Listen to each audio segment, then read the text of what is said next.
This is CBC Vancouver News.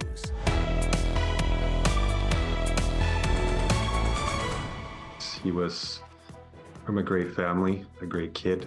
This horrible people took advantage of a child. Mounties say a man has been charged in Nigeria over the death of a BC teen in a case of sexual extortion. Plus, a lot more people will have homes, which is great. There'll be daycare, which is another really hard one for the people here. a large and old social housing project in Vancouver may soon become much larger and newer. And we're unsure as to what the rationale is, what is really behind it. It's really hurting the small operators by clamping down on this. Wine wars. While Alberta has told BC vintners it will not stock their bottles in stores unless they stop shipping directly to drinkers. Good evening, I'm Dan Burritt. Thanks for joining us. Surrey RCMP has announced charges in a tragic sexual extortion case involving a 14-year-old boy. Police say the former student athlete took his own life almost a year ago after he was blackmailed by an online scammer in Nigeria. As John Hernandez reports, the victim thought he was speaking with another teen.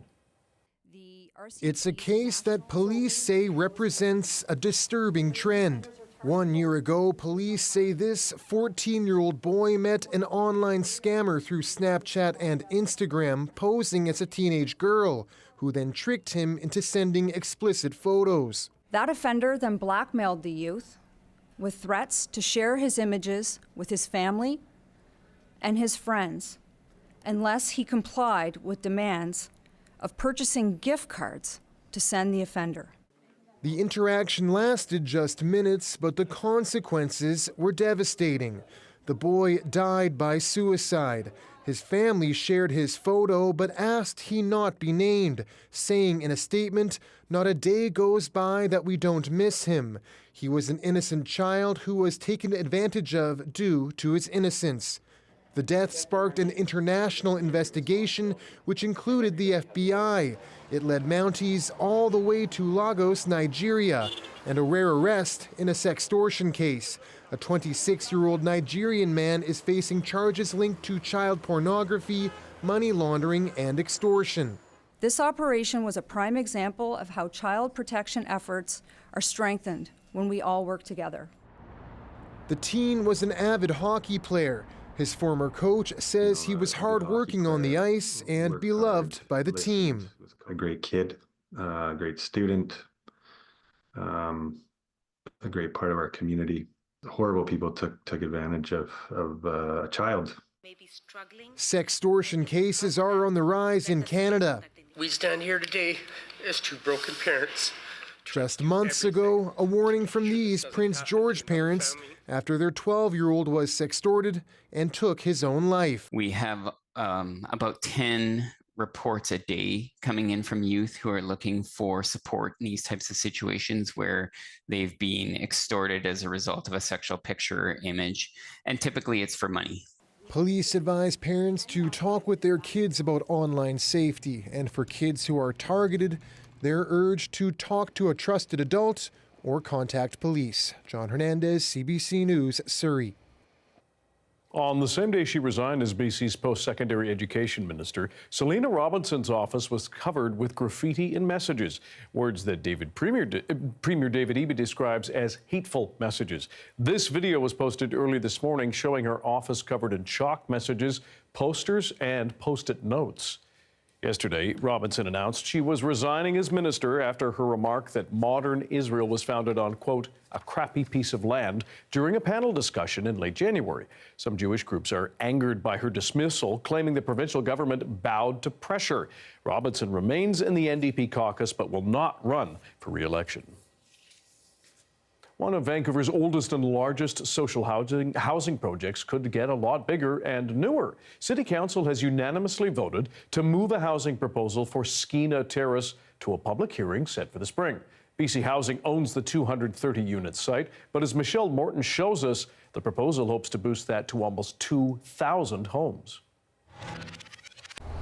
Behind me is the Skeena Terrace social housing project.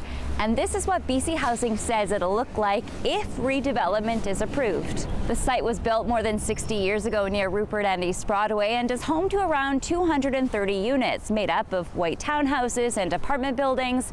Skeena Terrace is owned by the Provincial Housing Corporation, which says the complex is nearing its end of life. They're old buildings. We have in this building, I think all of it is water heat. So sometimes you don't get, like in the very, very bad winter we have, it's cold in my room.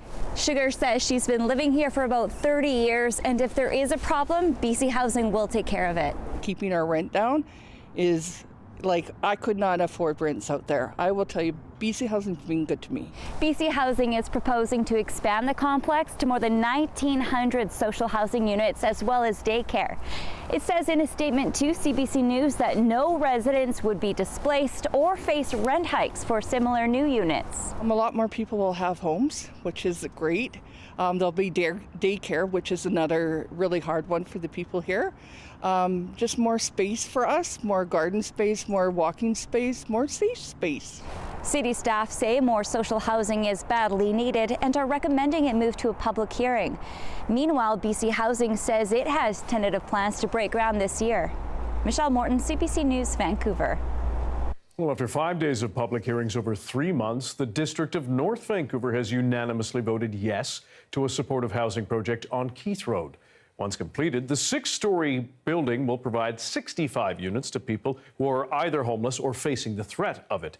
It faced serious opposition from some residents in the community. They claimed drug use, crime, and garbage could rise if the project were to go ahead. The BC Green Party, meanwhile, is calling on the province to take immediate action on BC's housing crisis. We are witnessing a staggering number of people, particularly renters, struggling with soaring housing costs. It is alarming that more than 250,000 renter households are spending over 30% of their income on renting. First to Know says a first step would be boosting the household income cap for the rental assistance program from $40,000 to $70,000. The Greens also want to see rental rate protections to limit or prevent rent hikes between tenancies, something they say could happen by doubling the budget for rental assistance to almost $340 million. Meanwhile, Ottawa is putting nearly $200 million more into programs that help shelters and low-income renters. Today, I'm announcing a $99 million top-up to the Canada Housing Benefit. This benefit helps make rent affordable by delivering rent support payments directly to Canadians. The Finance Minister also announced another $100 million for 85 communities across the country. The money will help shelters create more spaces for homeless people, deliver temporary rental assistance, and provide meals. Over the weekend, the federal government extended its ban on home sales to foreign nationals and companies until 2027. It was a school meant to be on the fast track to completion. But years after it was first pledged, there is little to show for an elementary school in Vancouver's Olympic Village. Justin McElroy explains the long delay and the cost to a community. Here's a story we've done many times. I don't want to move, but if that is the only answer at the end of the day, that might eventually be our solution. As a district, first, we want to acknowledge the concern of parents and the frustration. We completely acknowledge how stressful it is. There's no school in Olympic Village. There hasn't been a school for the 14 years that Olympic Village has been a village. A village in the middle of BC's biggest city that now has 10,000 people. And many of those people are understandably confused. It's been the lack of moving forward, but also the lack of information that has been so frustrating. That is Ashley Kokorin, who lives and works in Olympic Village with their son only 2 years away from entering kindergarten. The school isn't built, the closest walk away is 23 minutes. And that's if she wins the lottery that has to exist because there are too many children and not enough schools. It just blows my mind that in Canada, that's a part of the process for public school. But it does. And the government promised 4 years ago that it would change. She's from the community. She's going to get a school built. This means a new school right here in Olympic Village. So we decided to ask the provincial and local government for an interview about the lack of progress. And they said no. Instead, they sent statements. The school board saying, we continue to work with the ministry to get a new school built in Olympic Village. And the MLA saying in a statement, our government is committed to building this school and we look forward to moving it forward as fast as possible. And the Ministry of Education said the government is committed to building the Olympic Village school, but did acknowledge at the same time the site has been complex and has required some additional planning time. Now, the province's budget is in 2 weeks' time. They could announce funding or timelines then, but if they don't, two things will be true. One, the school board won't be open for the first couple years of Ashley's child being in school. And probably that means relocating, and that's going to be hard for our family. And two, it will have become more than 4 years since they promised to, quote, fast-track recovery funding. And 4 years isn't a fast track for anyone, unless you're a government making excuses. Justin McElroy, CBC News, Vancouver. A wine war is sloshing over the BC-Alberta border. It all has to do with interprovincial trade restrictions. And as Brady Strachan shows us, it's caught winemakers off guard. So rosé has been a feature at Costco in Alberta. It's taken decades for Quail's Gate Winery to establish its brand with Albertan wine lovers. But now the West Kelowna winery has been abruptly cut off. Notice given in this letter that Alberta will no longer accept shipments of their wine. We're being strong-armed into this position by using one lever to get another one. A blow for the winery, which ships $100,000 worth of wholesale wine each month to Alberta. Quail's Gate is just one of the BC wineries affected. They all ship directly to their wine club members, something Alberta says is not allowed. Alberta's alcohol regulator declined an interview, directing CBC News to a statement that said direct-to-consumer shipping was impacting the dollars that support projects and services Albertans rely on. This industry consultant says the issue boils down to antiquated regulations. So it seems kind of crazy in Canada that it's easier to import wine to Alberta from France or California than it is from British Columbia or Ontario. This sudden move by Alberta has left the wine industry scrambling, and the BC government is working to stop the blockade. Really hard to understand why Alberta would choose this moment to go after BC wineries. I know my colleague, Minister Mike Farnworth, has reached out to his counterpart in Alberta to discuss this. It's not the first time Alberta has cut off the flow of BC wine. In 2018, the province stopped imports over a pipeline expansion dispute with BC. The BC wine industry says disputes like this hurt their business and consumers. Alberta is clearly the second biggest market for BC wineries. A lot of them are long-standing consumers and customers, wine club members. Merlot, Syrah. Alberta's regulator told winemakers it would lift the ban if they agreed to stop shipping directly to Alberta consumers, something this winery is considering. Brady Strachan, CBC News, Kelowna. Water levels in Cranbrook's reservoir reached historic lows last month. That is prompting a warning from the East Kootenay City about imminent watering restrictions. Recent data shows the area around Cranbrook is at only half the normal snowpack. Water levels at Phillips Reservoir, which provides drinking water for the entire city, are down 5 feet from where they usually are this time of year. We're not in panic mode right yet, but it is concerning enough to definitely keep a daily eye on. Cranbrook is currently on Stage 2 watering restrictions. Perot says Stage 3 will come into effect likely if water levels don't rise soon. A new police drama from CBC made its world premiere tonight. This is the CFBC's largest detachment, home to elite units from federal and municipal scope. Set in Surrey and starring Supinder Rach and Enrico Colantani, Allegiance focuses on a young Sikh police officer caught between her loyalty to her flag, her badge, and to her family. We dive into a lot of the issues that we are facing in the world today, especially when it comes to policing, and that the system is a little bit broken and that we can do a little bit better. CBC Vancouver's Belle Puri moderated a panel discussion tonight with the stars, and CBC President and CEO Catherine Tate also spoke. You can watch Allegiance right here on CBC Television and stream it for free on CBC Gem.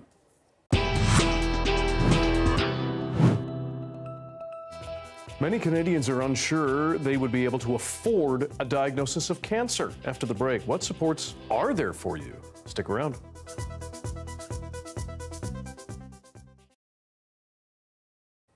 Hello to everyone watching our commercial-free live stream tonight. Thanks for being here. After a 4-year fight, a BC woman finally won the right to bring her great niece from South Africa to Canada. The girl's mother suddenly died, forcing her to survive on her own for days. She's been in foster care ever since, but as Yvette Brent shows us, she'll soon be with relatives who can't wait to have her. This small travel bag has sat packed for years. One suitcase stuffed with treasures, warm clothes, awaiting a child thousands of kilometers away. All her possessions I have in a suitcase that I brought back with me from South Africa. So when we went to the Kruger Park. Last year, Lisa Pine Mercier first shared her years-long battle to bring her great niece to British Columbia, a battle that began with a tragedy. Riley Ridland was just 7 years old when she was found alongside her dead mother's body on a rural property outside of Pretoria. She survived alone on noodles and peanut butter for more than a week in 40-degree heat.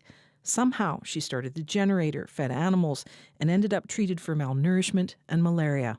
Honestly, I expected that because of the circumstances surrounding this, I would jump on a plane and go and fetch her and bring her home. That's not what happened.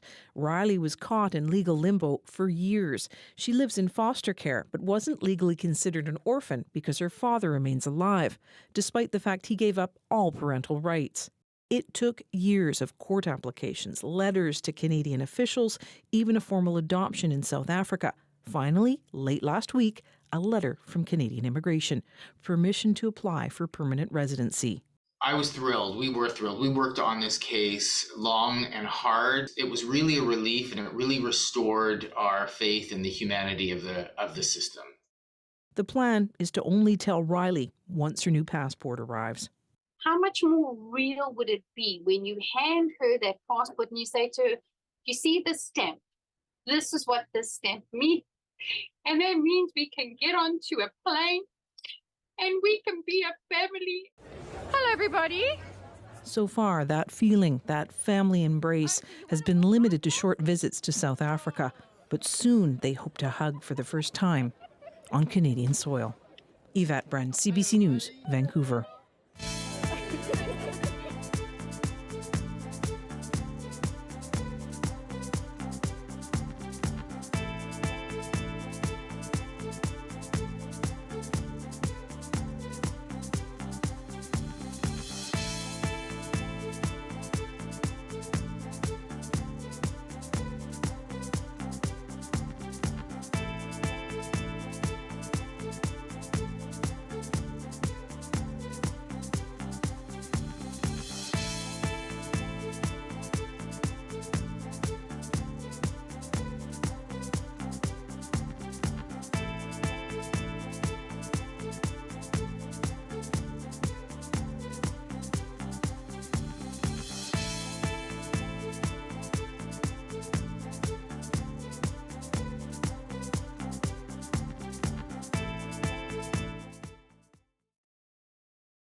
Some parts of life can be hard enough to afford when you're healthy, but imagine a sickness costing you a lot of money. A survey conducted by Angus Reid for the Canadian Cancer Society shows that 2/3 of Canadians believe a sudden cancer diagnosis would make it difficult to manage their household finances.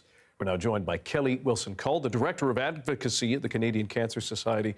Kelly, thanks for being here. What are some of the out-of-pocket expenses that families find themselves facing when a diagnosis comes? Yeah, thank you so much for having me. We are really working this World Cancer Day to draw attention to the fact that, we really acknowledge that so many Canadians are dealing with the crunch and inflation pressures right now, and cancer patients are really feeling that over and above. On average in Canada, we know that Canadians dealing with cancer pay about $260 per month out of pocket. And these can vary really dramatically depending on the type of cancer that you have, the province that you live in, and also your personal circumstance. So, some examples, many medications particularly that you have to take at home, like anti-nausea medications, the cost for many tests, the cost for home care, for child care, Side effect management supplies, things like compression garments and wigs and prostheses. If you're a young person dealing with cancer, you might be looking at fertility options, and the preservation of those things can be very expensive. And of course, and for many people in British Columbia, the cost of travel, particularly from rural and remote communities, can be really devastating on the wallet. Now, this survey showed 82% of Canadians wanted support systems in place to manage these costs. What are some of the supports they're looking for? No, it's a really complicated question, I suppose, and the answer is really complicated, and it's going to take a lot of people coming together to figure out a solution to reduce the out-of-pocket cost burden for cancer patients. So we're, it's not one government, it's not one organization, but in this campaign that people can find at cancer.ca/cost of cancer, we're really calling to action on the federal government to implement some measures that we know will help reduce the strain on Canadians. Some examples are implementing national pharmacare that can help reduce the cost of cancer drugs, looking at tax credit options for caregivers, and working with the provinces to ensure that people are protected in their job status while they take time away to receive treatment, and also to reduce some of those out-of-pocket costs that I've just mentioned, things like supplies and testing. Where do you find more roadblocks when it comes to getting more coverage for people who are diagnosed with cancer? Is it on the federal level or the provincial level? It's certainly a mix. Some of the examples that I've given are really at the federal level. At the provincial level, there's a couple of levers that we know can be applied. And we also know that there's a lot of inequity province to province around what's covered and what's not. And so we're really looking to provinces to take leadership in terms of, reducing some of those expenses, but also to look at job protection as another file that we're really working to advance in provinces. We know that a number of Canadians do not feel confident. It's actually 27% of British Columbians who responded to our survey indicated that they did not feel confident that their job status would be protected while they took the time required to go away and receive that cancer treatment. And so it's really this mix in the situation where you're facing a lot of out-of-pocket costs, additional out-of-pocket cost pressures, and also you might be taking time away from work and you might have a reduction in your income. Those two pressures can be quite crushing, and we need to ensure at the very least that Canadians and British Columbians know that their job status is protected while they're taking time away from work to receive treatment. Kelly Wilson-Cole with the Canadian Cancer Society. We appreciate your time and your perspective. Thank you. Thank you. There's a live shot of Harbour Centre. Darius Madavi will have your BC-wide forecast next.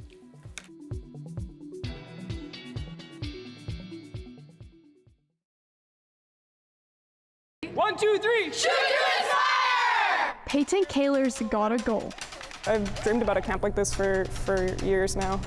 She wants to teach this group of girls how to do this, and this, and this. Because defense is what wins your game at the end of the day, so we're going to touch on defense, we're going to touch on playmaking and passing, and shooting. But most of all, she's here to inspire girls to get in the game. As an athlete who plays sports, I noticed that female drop out of sport super young, and they lose out on opportunities that often guys are able to keep. There's not enough female coaches out there that can lead by example for them. Male coaches often do a great job, but there's something different about seeing somebody that you can relate to in that level lead you in sport. That's why, at just 17, Peyton created this, Shoot to Inspire, a camp designed to encourage girls to get into sport. They just want to learn the sport. They want to push their skills to a different level, but they're kind of stuck with this bunch of girls that don't have opportunity. That's it, here we go! And so, on this cold January Saturday, Peyton's holding this 2-day training camp for girls from grades 7 to 10. I was thinking about me at this age, grade 7, 8, just eager to get out there, eager to play, just not having that space without miles being traveled. So the big push for this camp kind of came from how would I have liked to have this opportunity. The thing is, here in Canada, nearly 62% of teenage girls don't get into sport. Oh, kinda got it. And if they do, 1 in 3 drop out before they hit their late teens. That's the furthest I'll get. But with supportive coaches, opportunities to play, and resources, sports don't have to be a boys-only club. It won't stay. Yeah, it won't stay. It won't stay. It won't That's stay. okay. We'll learn for next time. Yeah. It's been really good, yeah. I like doing all like the little kind of drills and tricks they have us do.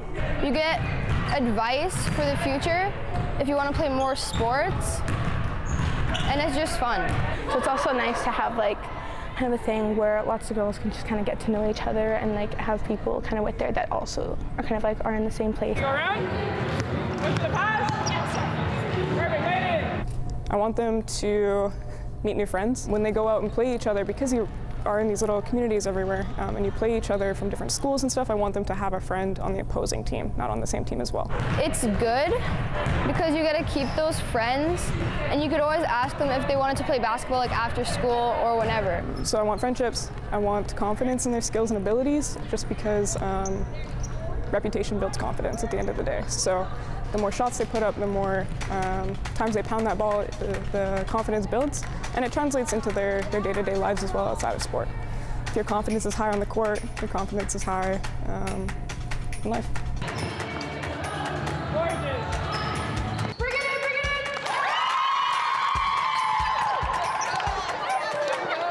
Ayesha Badiola, CBC News, Steinbach, Manitoba.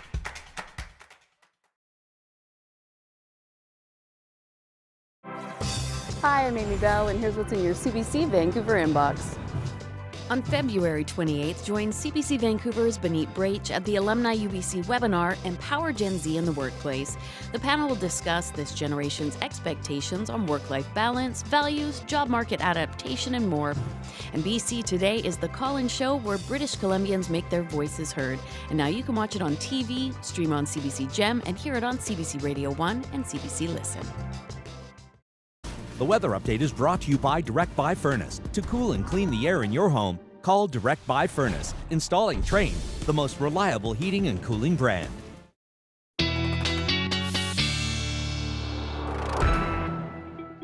Time for our BC-wide weather forecast with science and climate specialist Darius Madavi on a mixed bag forecast. That's a popular phrase around here. Yeah, that sounds about right. You know, nothing out of the ordinary for a Vancouver winter.